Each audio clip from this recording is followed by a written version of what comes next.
Afternoon, everyone, and welcome to the last panel of the day. My name is Jan Kobler. I'm the managing partner at South Central Ventures. We're a 40 million euro fund for Western Balkans. And this panel is titled, How Can Private Equity and Venture Capital Thrive in Times of Crisis? What we'll try to focus on is what was kind of the impact of this year on the whole tech sector and the industry from the operational perspective, deal making, M&A activity, and I think lastly also we want to take a look at the fundraising environment. We have an excellent group of panelists joining us today, Marius, Julien, Pavel, and Todor. So before we start the discussion, can I ask each one of you to give a quick overview of yourself and of your fund focus? Marius, would you be kind enough to start? Sure. Thanks a lot, Jan, and great to be in the company of friends from the industry, from the region. I'm Marius Ghena. I'm a partner with 3DS Capital and also managing partner of Catalyst Romania. As a fund manager, 3DS Capital manages or has managed over time probably more than 300 million euro in assets around the region, in investing in tech companies, growth capital, Series A. In terms of the Catalyst Romania funds, we have started with Catalyst Romania 1, a small 15 million fund from the Jeremy program from the initial period, 2007-2013. And now we are happy to announce that we're launching the second fund, Catalyst Romania Fund 2, which will actually invest also primarily in Romania, but also looking into the other countries in Southeast Europe. And this should be a 40 million euro fund, and we are basically getting ready for the launch in November. Excellent, thank you. We wish you all the best with that. Pavel, do you want to go next? Yeah, hi, I'm Pavel Ezekiev. I'm based in Sofia, and I've been investing in early stage, various parts of early stage through growth stage for the last 13 years.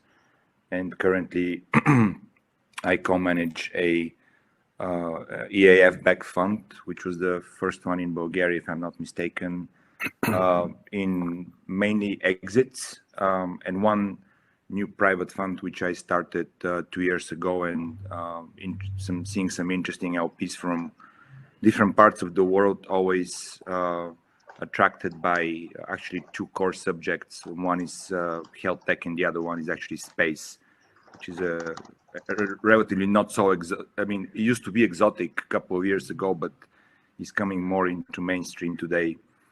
And yeah, total maybe so six investments in the third fund, which is takes a bulk of my time, and remaining 8 out of 14 investments in the second fund, and actually involved in quite a few exits at the moment.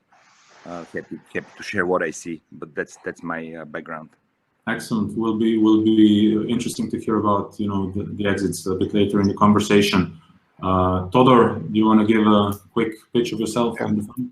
Hello, everybody. So I'm Todor. I'm one of the co-founders and partners at LaunchHub Ventures.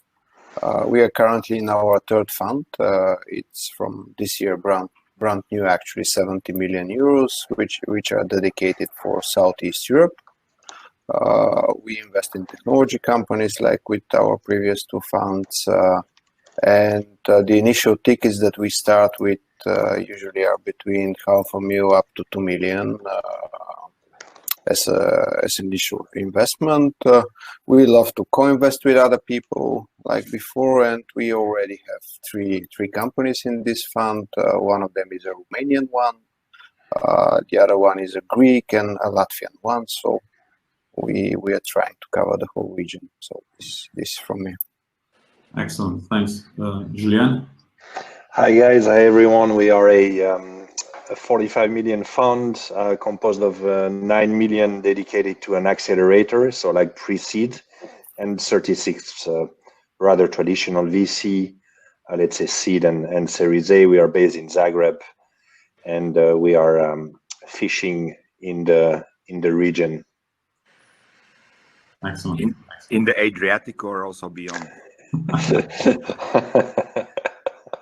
Yeah, in I mean, let's say Central Eastern Europe / Balkans. No, it's going to be interesting. I think I mean, I think we're all in the similar space, but I think you guys all have somewhat kind of different, slightly different direction, slightly different focus, and also kind of different life cycle of the current fund. So it will be interesting to hear different opinions. Todor, can I start with you, just kind of going back to March of this year when we've had this overnight change of environment. After the initial shock, you know, how did your focus and priorities change in working with the portfolio? How did you regroup in a sense? I mean, for us in our portfolio, it was really kind of immediate focus on cash management, having more frequent calls, assessing the situation on weekly basis. But again, that kind of, to put things in context, we're a very early stage. All our companies are kind of in constant need of cash, so it was kind of very urgent for us and fairly stressful sometimes to focus on that. What was your experience, and how did you kind of refocus? So I think that everybody in the industry actually reacted in the same time, no matter whether based on some kind of methodology or gut instinct at the end of the day, because all of us have been in crisis, but none of us has been in such type of a situation, unfortunately, before. So what we did is, indeed, we first concentrated our full time on our existing portfolio. This was the immediate result, because you need to understand which of the companies are going to be more or less affected from such type of situation first, and what is the best way to help them, because in such type of crisis, you should expect that the fundraising of those companies is going to be slower, so they need to be backed up with more cash for a longer period than expected. You should expect that most probably sales and growth will suffer, which was not true for some of them, but this is the basis that you start from. So you can, so we try to evaluate. Most probably 70% of our time and efforts were dedicated to the current portfolio companies. The other thing which was very important for us is to try and to actually finalize the deals that we have started before the COVID, because no matter what most of the people think, that VCs in such type of situations are trying to get better conditions. Actually, at least most of the people I know, like us, we honored our already conditions and setups with companies. So we actually closed a deal in April that we have started in January, and another one in May. So this was the second focus, to finalize what we have started, because those companies that we were talking to were in this range of time that they needed to understand what they can do in the immediate future. So those were the two main efforts, frankly, from our perspective. Okay. And in terms of, just reserves, did you also, when you say focusing more on the existing portfolio, did you think about changing some allocations and maybe, kind of giving up on some companies earlier and supporting more? Was there a spread in kind of that kind of affiliation, or was that just maybe temporarily? It was case by case, to a big extent, depending on which companies were in what kind of life cycle in terms of fundraising, but definitely we allocated a little bit more money to reserves immediately, just to try to support the current portfolio companies. So the answer most probably is yes. Yeah. And Julien, I mean, I think you've raised the fund very recently. So kind of your issues probably were slightly different to the issues of other fund managers that maybe have more mature portfolios. how did you see, how do you continue to see the effects on the deal flow on pipeline? From my perspective, I would have to say that over the summer and since spring, the pipeline has been a bit thinner, at least in our region. But I'm curious to kind of get your perspective and how you also plan to kind of reposition, if at all, in terms of sectors and industry focus going forward.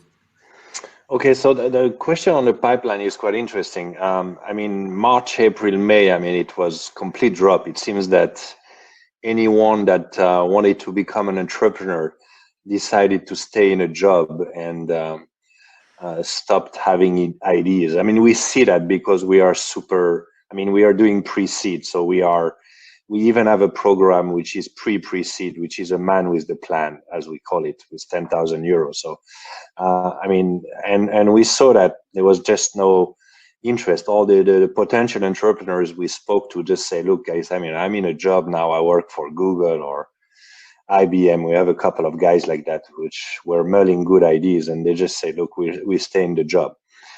It has picked up significantly over the summer. So I see a direct correlation between the mood of people being or actually not being affected so much by COVID and the wish to become more entrepreneurs. So far, I would say so good, but we are only at the beginning of the second wave. So it would be hard to say. Obviously, when you talk about sectors, you probably try to avoid any new ideas in the HoReCa / travel world. Unfortunately, that's a fact. This is the most impacted sector at the moment, and whilst we believe the sector has plenty to be disrupted about, it's probably not the right time to do seed tickets there and give runway when we don't know when people will actually reopen all those restaurants and how much they're going to be affected on the long term. Yeah, no, I agree with that, and kind of what we've seen overall, I think at least initially it was a shock, but in a way, and as we I think have heard many times in this conference and in other events as well, I think the COVID and the whole crisis actually accelerated some of the companies in a lot of the portfolio, because on our end at least, the thesis of the majority of our companies is somewhat and in some way digitalizing traditional industries. And I think especially when we look at future of work, e-commerce, some kind of traditional industrial companies, they've been more receptive to kind of and willing to listen to what startups and tech companies have to say. And it's actually been easier in some cases, to get sales meetings, to get the attention of people. So Marius, can you talk about that a little bit? What were actually the positive effects? I know you have a more mature portfolio and also more mature companies in the portfolio. So what were your observations and what were the positives of the past 6 months on those elements? Well, to be honest, looking at the portfolio, we have seen rather constant increase in the value of our portfolio, looking at peers, looking at the situation in the market. And this was a result of a combined effect, partly positive, partly negative, partly even strongly negative. Like, for instance, we have invested in travel tech, and this was obviously heavily affected. So we have to accept the fact that in some of our companies, now we are running at 25% maybe of last year's revenues and other metrics, while with all the effort that was admirable from our founders and managers in those investee companies, we could only trim the cost to maybe 50%. So obviously that's a very complicated situation. However, the good thing about some of these investments, well, the good and the bad thing is that in some cases, as we have a fund with a longer existence, let's say a past existence, some of these companies were already ready for exit, and in some cases we were actually going towards exits that were obviously postponed, particularly in the travel tech sector.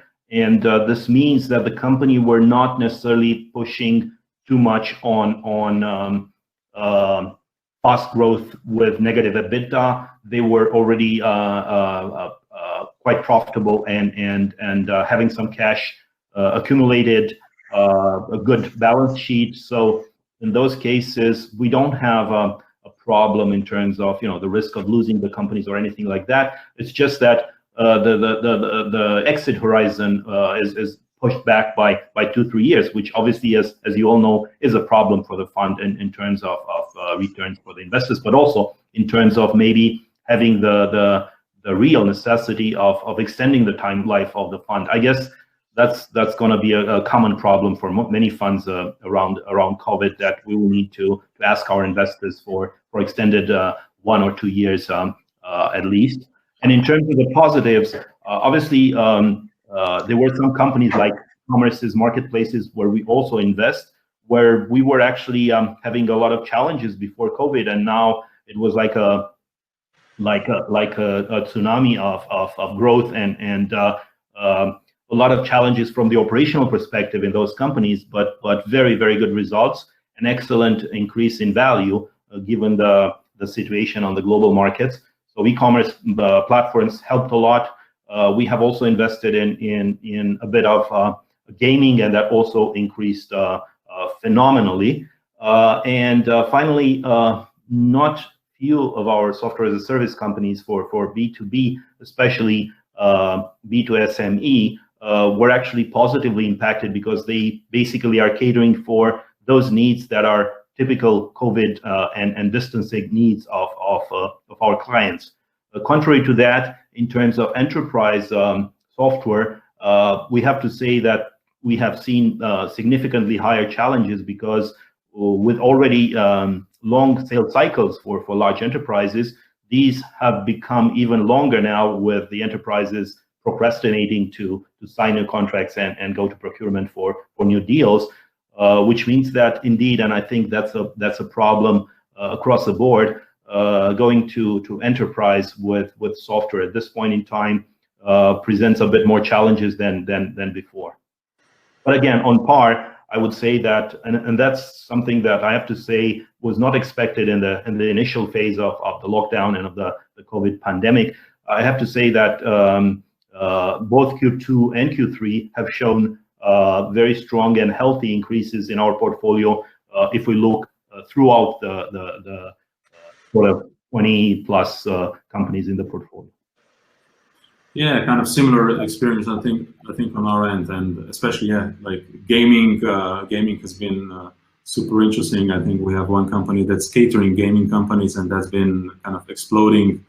On the other hand, we have, for instance, one medical tourism company in the portfolio, which basically went from a couple of 100,000 in revenue to zero overnight, and we're actually in the process of exiting that and kind of salvaging some of the value. So in a way, COVID is driving that transaction process. And when we spoke yesterday, Pavel, you were mentioning also that in your portfolio, some of the exits that I think you're currently in the process with are being in a way pushed and driven by the current pandemic and COVID. And can you share a bit of that on no name basis, of course, but it would be interesting to hear what was the rationale and what were the kind of the drivers of that process?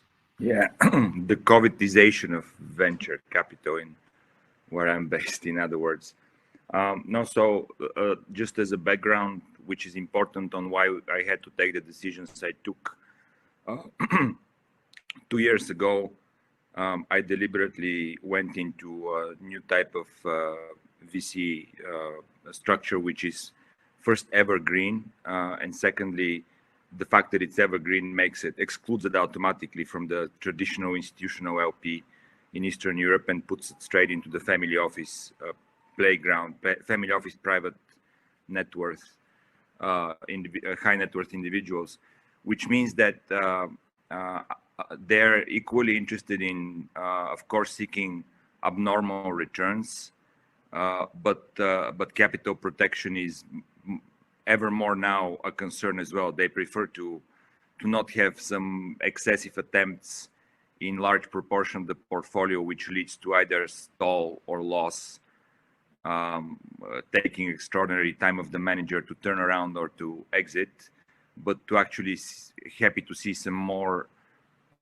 gradual, not so rapid growth, but protection of the capital, which also means I had to think carefully about sectors or subsectors, and accidentally I came across space like space launch, not space launch, but more space data, space organization of space operations, licensing of different private space missions from nano satellites and so on.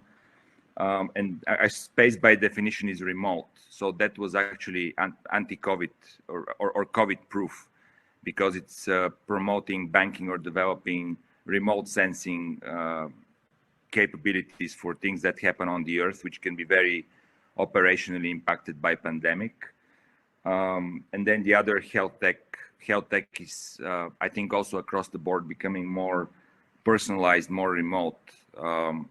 And I guess I was, I mean, a year and a half ago, I landed probably 2/3 of the capital of this new private evergreen fund into 2 health techs and 2 space techs, which actually are today, I don't want to say benefited, but definitely not impacted, and growing quite nicely exactly as of the moment of the COVID, because people switched to more remote things, generally speaking. On the other hand, I mean, it was no good, right? So I actually started getting involved in VC and pre-IPO a year before 9/11, so the year 2000. And then I raised my first fund the year before Lehman Brothers. So I had sort of perfect timing of what I was doing. And I have to say, 2001, which some people may not even remember now, is much more of a 2001 is similar, in my opinion, to 2009, because they were force majeure driven tough years, followed by a couple of tough years. Whereas I think the current situation has much more potential to become a secular with a new normal.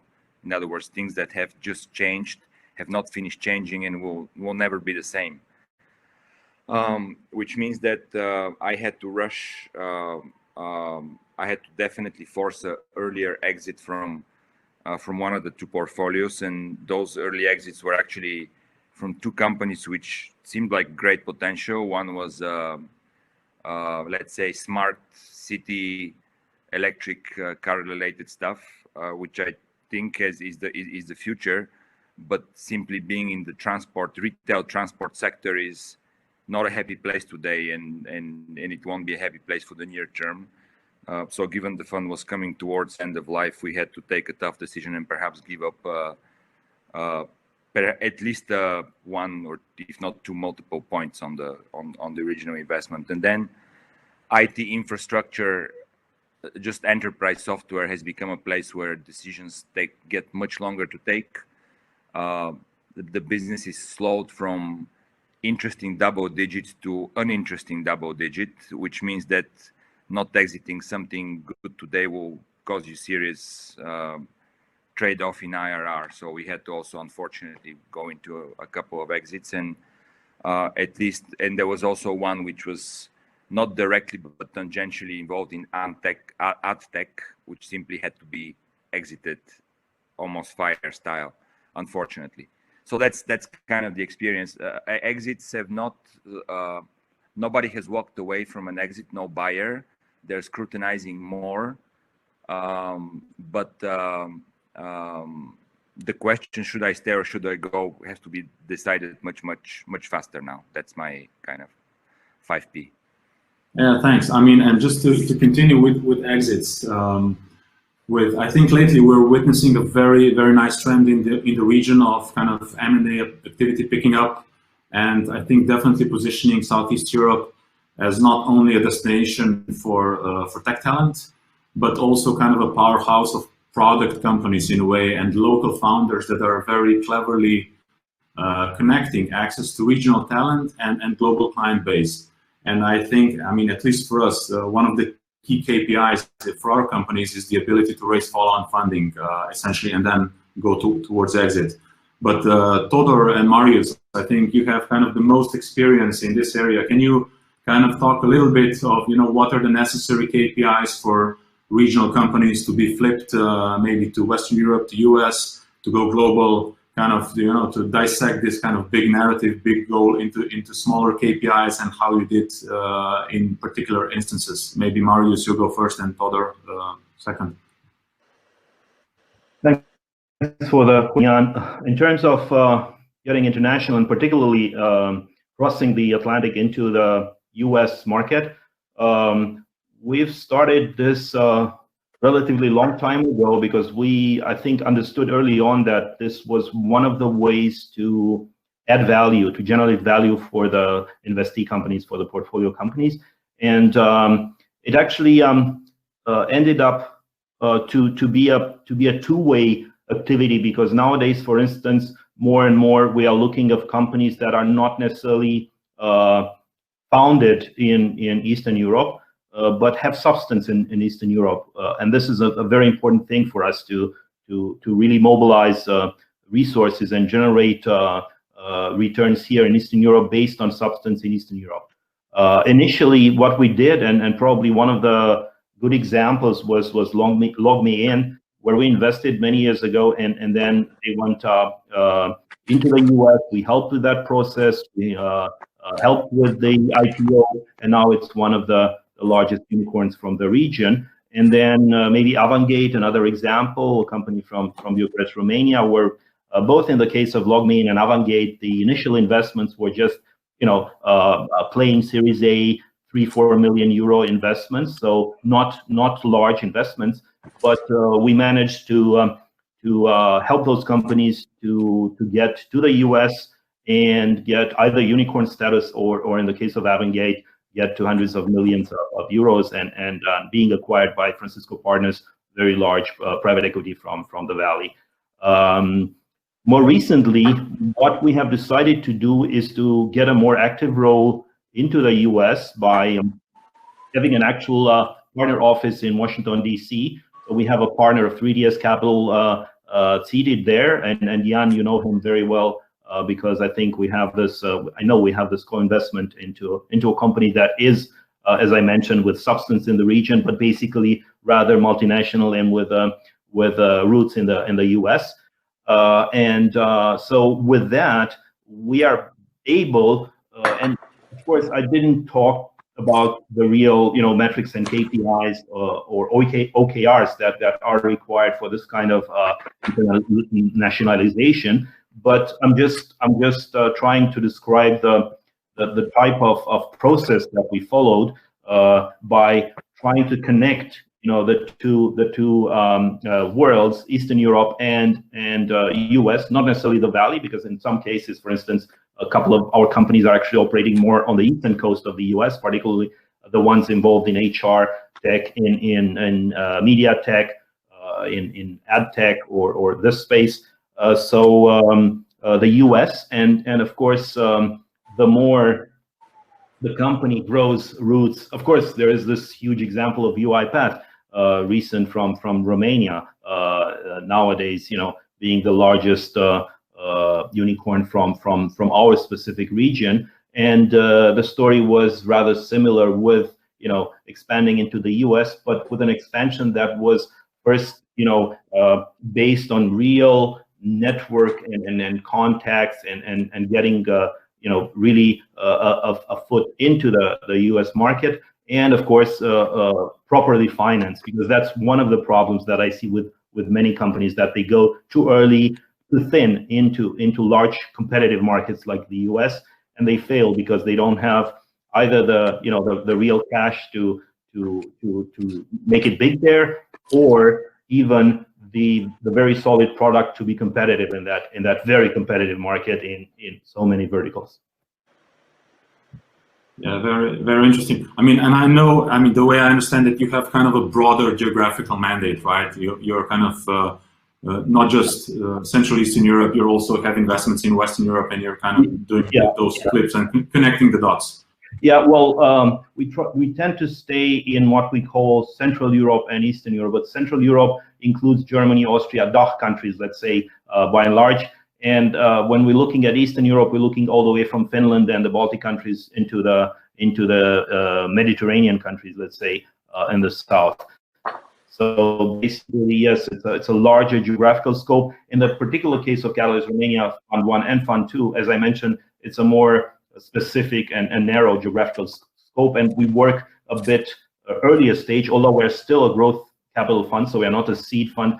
We do Series A growth capital, but a bit earlier stage, let's say, than the larger fund, which is operating into the larger region of Central Europe and Eastern Europe. But in some cases, as you have seen yourself, our companies, even though having some substance in Eastern Europe, are actually operating primarily in bigger markets like maybe the US. Thank you. And Todor, how about you? I mean, I know you have, or at least you used to have, a slightly narrower geographical focus. How do you, kind of facilitate those kind of connections in just kind of M&A with early stage companies? And I want to kind of use this as a segue into, how do we essentially pitch the region to LPs? Because I think these are the stories that create then the attractiveness of the region going forward, also for us as fund managers. Yeah. So our core region and focus is Southeastern Europe, so the Balkans or whatever you name it. We're also looking at Central and Eastern Europe. And being seed and Series A, you need to be closer to the ground and to the region in those early stages in order to work with the companies on an ongoing basis and help them grow. So from that perspective, I don't think there is a difference between companies from our region and from companies from other regions, what they need to achieve in order to let's say do the next step, whether in terms of fundraising, whether in terms of exit or whatever it is their next step, because usually all the investors they're looking for fast growing companies that are also executing faster and having the best differentiated product. So this is aiming the global market. So the most probably the difference for the last couple or a little bit more years about the region is that the fact that the region is already on the map of not only UK and German investors, but also the US investors. And this is because of the fact that there are already visible group of companies that have grown from the region internationally. So Marius mentioned UiPath, so other most probably examples are Bitstamp, Bitdefender, Infobit, Telerik, SiteGround, Outfit7. So this is actually what is the big difference for the last couple of years. There is already a growing number of such success stories, which proves the fact that a great company can come from anywhere in the world, of course, but also this region is a place where companies can be established and grow. And actually, this is also the way how we pitch the region to the investors. You pitch it with examples, actually, just like you pitch to people why they should become entrepreneurs. You pitch by examples, because when you go to Bucharest and say, okay, this is UiPath that have started from Bucharest, everybody know the guy, and they can somehow associate, and this grows also the ambition and the desire to match this type of success. And we believe that there are going to be more and more examples like those. And this is actually why we continue to invest in this stage in industry. Actually, this is the bet that I believe all of us are making here. That there'll be more examples. And the other thing that is very, very good for the region is that there are already many people from the region that have used to work or work in developed hubs like San Francisco, UK, and so forth. So they kind of link their skill set and knowledge with people in the region and help them also grow. We're seeing a lot of companies starting from the region that onboard in their growth people that they know from before, but are already situated in those hubs. And now with the COVID situation, what we see from our perspective is that there are more and more people actually coming back in the region to spend the next 9 or 12 months of quarantine. So believe it or not, but this is a huge opportunity for founders and small companies to profit from their skill set being nearby. At least I believe this is also happening in Slovenia, and Croatia, everywhere. It's better to spend the next 9 months in Croatia or Bulgaria or Romania than locked in London or San Francisco. Yeah, there's definitely, you have a point there. Yeah. And no, I agree. I'm just going back to Marius's point. I mean, I think all of us are essentially quite well positioned here at the beginning of a wave of some sort, and kind of connecting the regional tech and regional product companies with markets and with investors in more developed economies. Obviously, I think a key challenge and a key goal for probably most of us. But just, I mean, on the LP side, still there's a big dependency on IFIs, for instance. I mean, looking at our profiles, some more than others.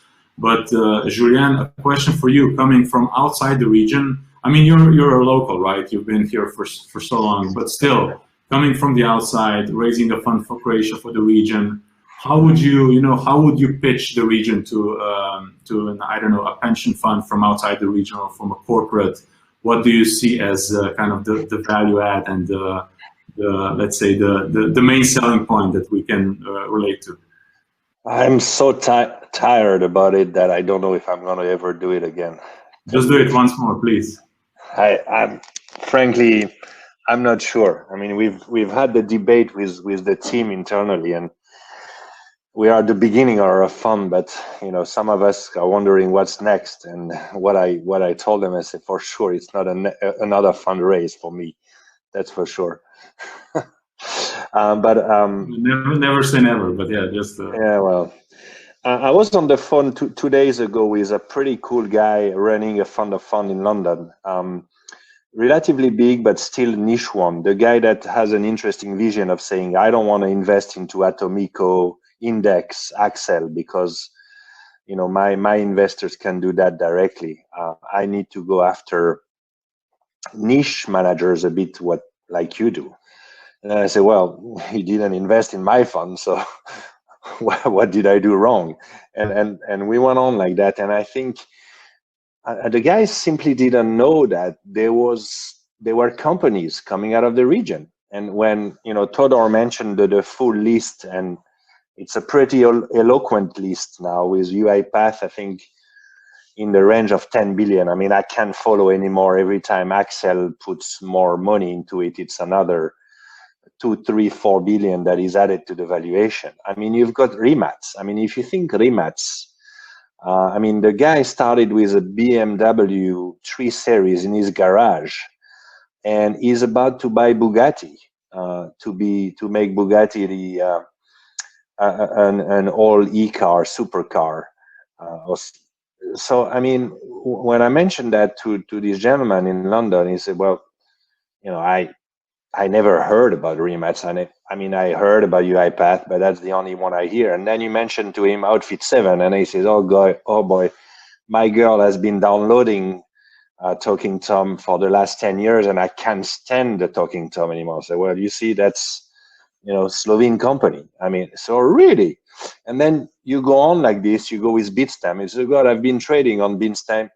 Don't tell me they're, say, yeah, they're from here. So, and suddenly what was going to be a 15-minute catch-up call with this guy turned out to be a 1 hour and a half call on the region and who are the players in the region. And actually, I mentioned Todor's fund, and I mentioned 3TS coming as probably later to us, and I said that it's very active is SC Ventures as well, and suddenly the guy realized that there are 5, 6 Series A player with 3TS and a couple of more coming on more Series A, Series B type of, and he suddenly realized that there is an ecosystem here. It's like an eye opener, and then the conclusion is, well, we really need to put the region on our allocation list, because at the moment it's not. I say, well, you should. So I think there is just a marketing job to do from all of us here.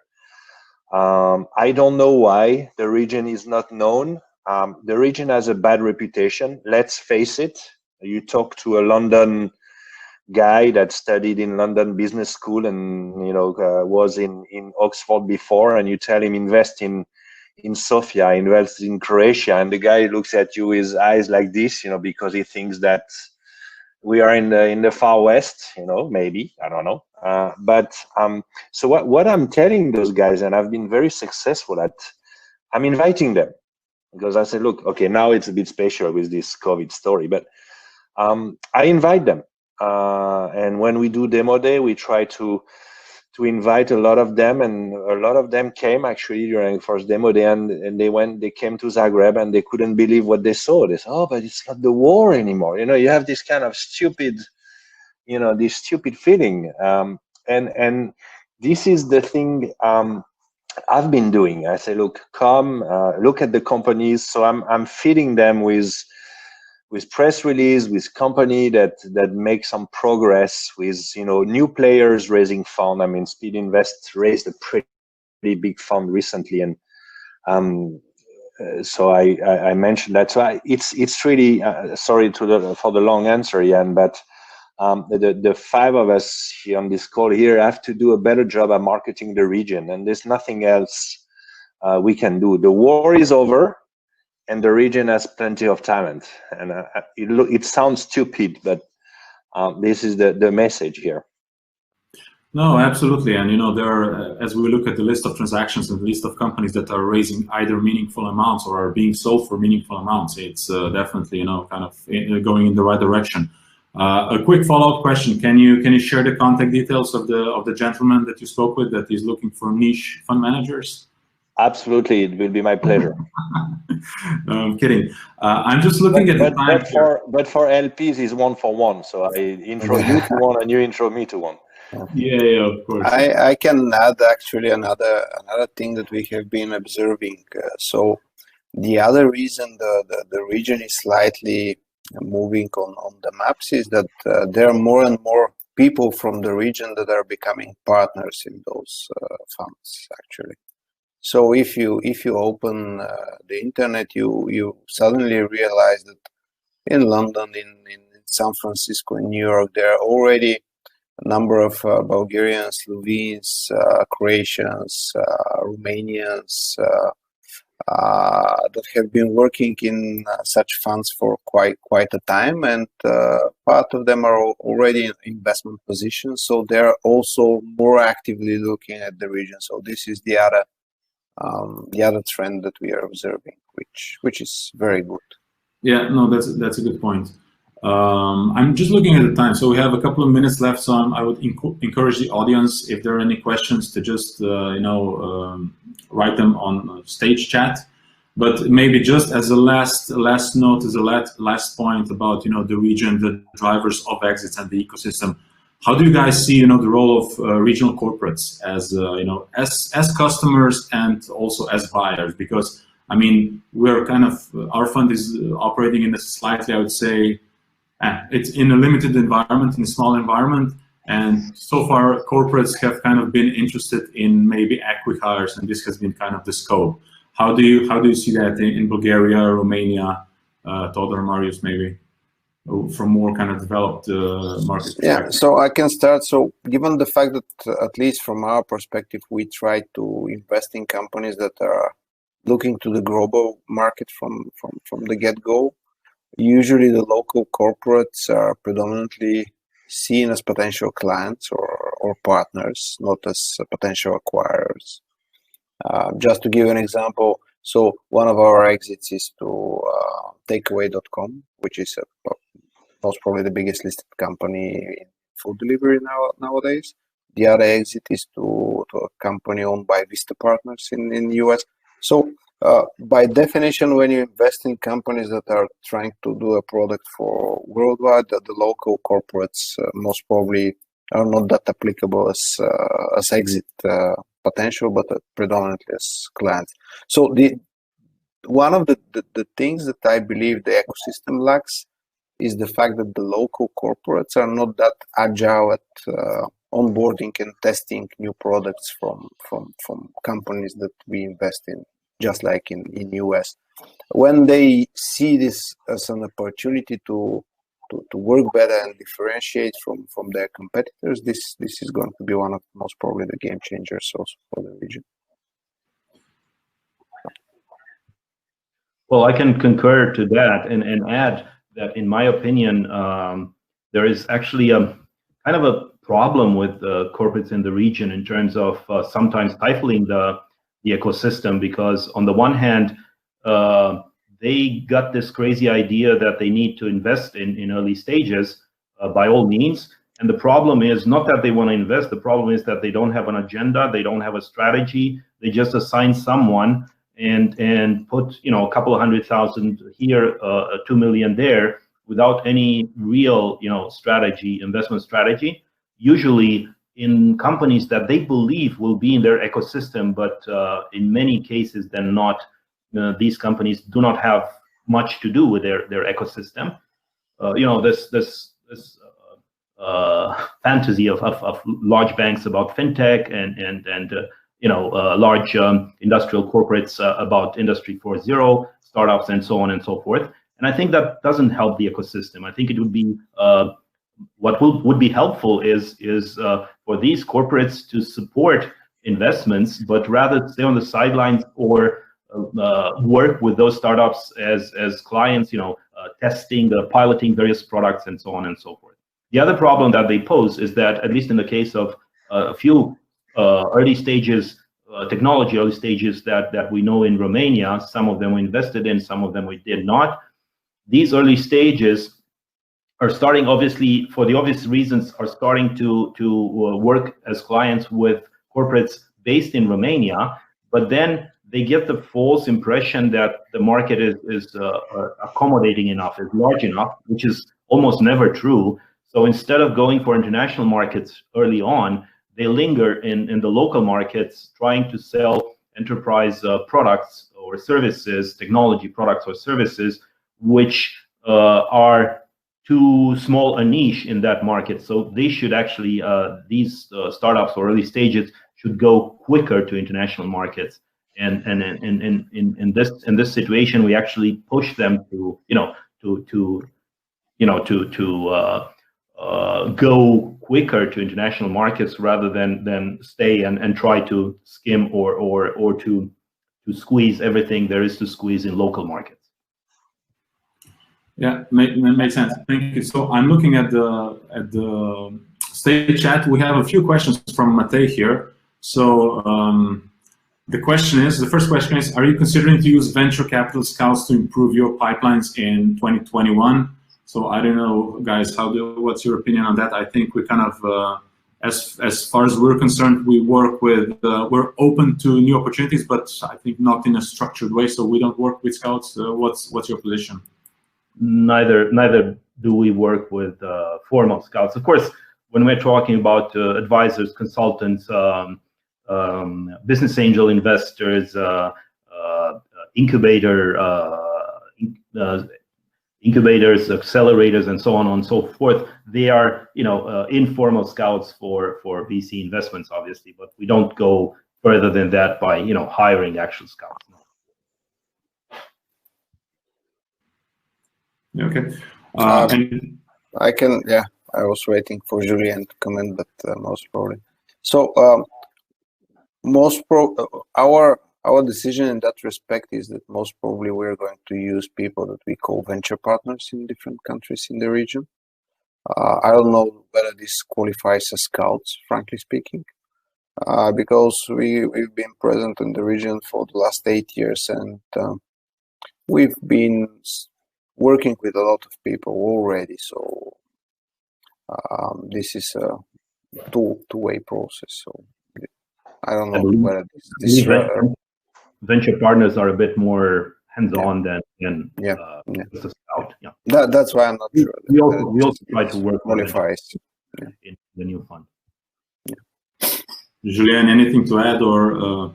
No scouts, nobody. I just want to fall in love with the founders directly. No intermediary. You know, I don't need a dating app. Makes sense. Makes sense. Listen, I think our time is up.